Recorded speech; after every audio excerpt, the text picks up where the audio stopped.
What is up, my fellow Tarhans? I'm Captain Baines, and welcome to HighFleet Builds, where today I'm going to show you a little bit of a side project that I've made shortly after discovering this thing right here, the wheel. Now, we'll get into how to actually get this wheel right here into the shipworks, but right now, let me just show you the builds that I've made using these things right here.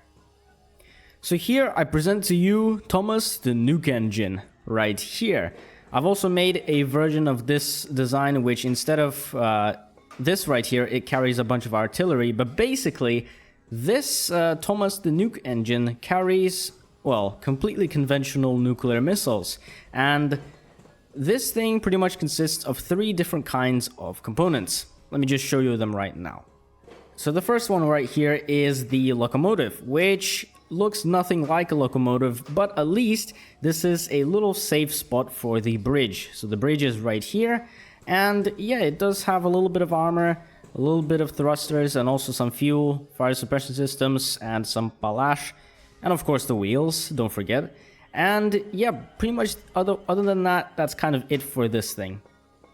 The next thing we have is the fuel car, which, I mean, as the name suggests, this thing just has a large fuel tank consisting of these 2 of these big fuel tanks right here, some small fuel tanks just where they could fit, some fire suppression systems, and of course some thrusters to actually carry this thing and give it a decent enough thrust to weight ratio and cruising speed and stuff like that. Of course the wheels, don't forget those. And on this particular design right here, I've decided to put 3 of these fuel cars because I found that that is probably the most optimal amount to have on this specific design right here. And so of course, now the most fun part about this build right here is of course the missile car, which has a missile silo consisting of 5 different slots for any strategic missiles of your choice. I've decided to put a bunch of these completely conventional R3N missiles. These are ballistic missiles. They don't have any sort of radar or anti-radiation tracking or anything like that. These are meant to be launched at stationary targets, including cities. But the reason I've decided to put those in there as opposed to your regular cruise missiles or anti-air missiles, I mean, just for fun, really. Like, it's not a war crime if it's not an actual war, but just a simple special military operation. But yeah, other than that, the Thomas the NUKE engine is pretty much just nothing but a nuclear missile carrier with some wheels on it, and well, that's kind of pretty much it about this thing. Actually, before we even move on, I just want to show you something about the wheel that makes it quite special. So, let me just show you just a second. If we remove all of the other components here, just for a second, just for the sake of demonstration, I'm going to only land the locomotive as of right now. So, actually, this thing has low thrust without any without any other components. This has actually a low thrust. So, let me just show you what is so special about these wheels right here. So alright, here we have the train. It is falling. I'm not even going to give it any upward thrust, but just watch what happens.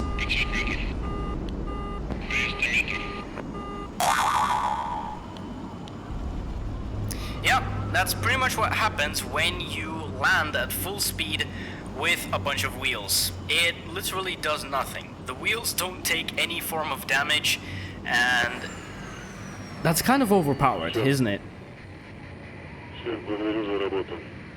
So yeah, that's one little special thing about the wheel, is that the wheel doesn't take any sort of fall damage. It's the only component in the game, as far as I'm aware, that doesn't take any sort of fall damage. Not in landing and also not in combat. Which, speaking of, here we have Thomas the Squall engine. Now this one is a little bit shorter than the other build that I showed you, but that's only for the sake of simplicity. What's nice about having armored trains is that you can actually add however many cars you want and whatever types you want, which is actually really cool. That's one really good advantage of having an armored train in Gerard. But the difference between this one and the NUKE engine is, of course, we do have two new little components right here, or rather train cars. The first one carries a couple of these 180mm Squall cannons. These are objectively the best turret in the entire game of HighFleet, no matter what all of the min-maxers in the comments will tell you. And here is the other type of train car that I've decided to make for this build, which is the Sea-Whiz train car, which has 3 of these 2A37 Sea-Whiz cannons. These are designed to stop enemy missiles, because if you've never played HighFleet before, if you get into combat, there is quite a lot of different missiles that you have to dodge or either shoot down, and that's what this thing right here is designed to do. Of course, this also has a couple of these fuel cars, but other than that, that's pretty much it from this specific one right here. It's a little bit shorter, again for the sake of simplicity, but yeah, let me actually show you how this thing actually works in combat. Alright, so here I'm just going to show you how to actually fight with this thing in combat. Just a little bit of a test combat right here, nothing crazy. Alright, let's go, bitches! Armored train versus a couple of cruisers. Okay, so let's shoot down a couple of these missiles, and also we are going to descend into the ground, because fighting from the ground is how this thing is actually meant to operate. So let's just make sure that the ground is more or less flat, because it works best when the ground is flat. So let's just shoot down these missiles. And now let's shoot at these guys.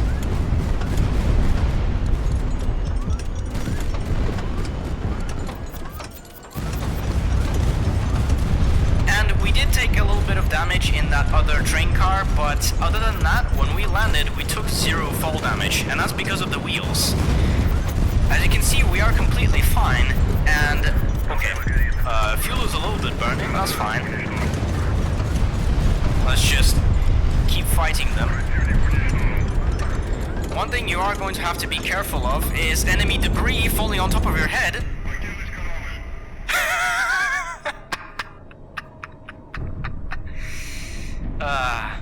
Well, you know what, let's try that again. So okay, as you've seen right here, you do have to be careful of enemy corpses falling on top of your head. And that's kind of one little disadvantage of fighting on the ground. But, I mean, fighting on the ground does provide you some advantages, as I've explained in another video, where I have tested landing in combat.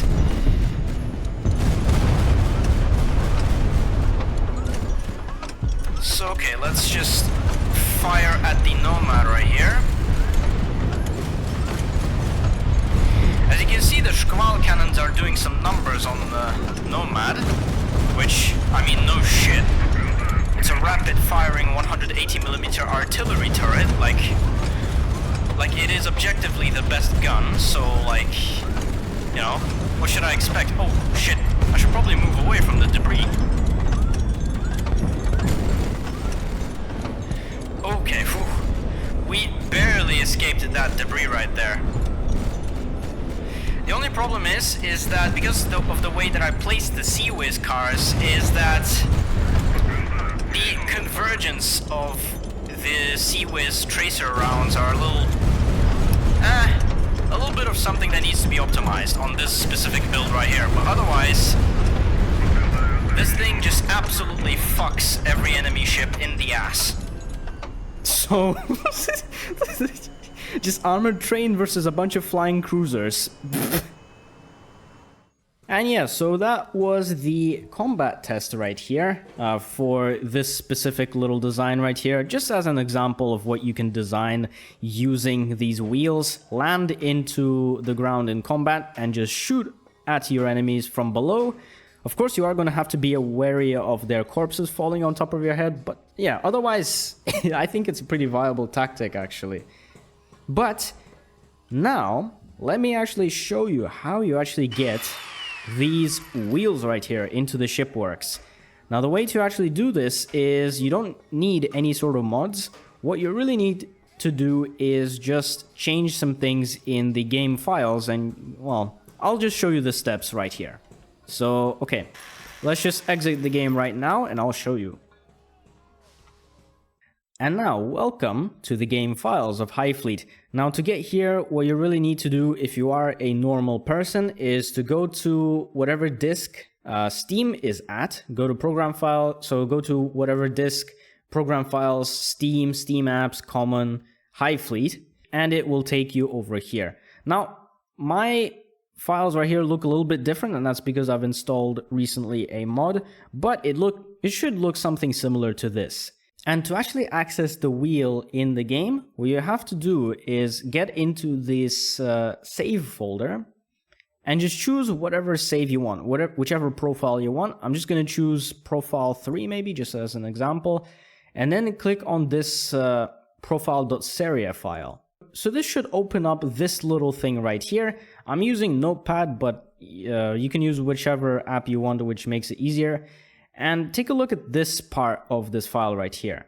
This is where all of the ship designs are. And this determines whichever ships you can access in the shipworks after you've launched that particular save. And so as you can see here, a lot of these ships have either 1 or 0 as unlocks. 1 means that they were unlocked either through buying a ship or obtaining it for free, and 0 means that you haven't unlocked it yet. And there's going to be a lot of ships which are not in the game or are cut content, such as the crab right here, for example. But the one that you should really be looking for is this one right here, the runner. And what you should do is just simply replace the 0 with 1. And then after you've done that, save this file. So now, once you've done that, just launch the game again, and now go to campaign and choose whichever profile you've edited for this step. In this case, I've chosen profile 3, so I'm just going to choose the 3rd campaign right here. Alright, so then just exit your campaign and then get into Shipworks. And now, in the save and load folder, you should be able to find the runner. So here it is. And yeah, that's it. Here is the runner. That's what it looks like. That's the thing that carries wheels. And basically after that, you basically just have to save this thing as a custom ship in order to be able to access this thing whenever you want to and not have to constantly do all of the steps before. What you can do is, for example, is just, I don't know, like just configure this thing anyhow and then save this as a custom ship. And once you've done that, if you want to build something new using the wheels, you'll have to load in that custom configuration that you've just done, and you'll have to just dismantle it except for the wheels and then just build whatever you can from the wheels that you've put on that custom ship. And that is actually how you get the wheels in HighFleet. Alright, now that is going to be it for this video right here. I hope you guys have enjoyed the builds that I've shown you, and I hope you have actually learned something new because of the thing that I just showed you about the wheel. If you guys want to access the builds that I've just shown you now, they are going to be in the HighFleet Builds Google Drive. The link for that will be in the description below. Other than that, here is just a playlist of HighFleet builds and maybe another video that you might find interesting. If you want to also visit the main channel page, click on the logo to the right. And that's pretty much it for this one. Thank you so much for watching and happy building!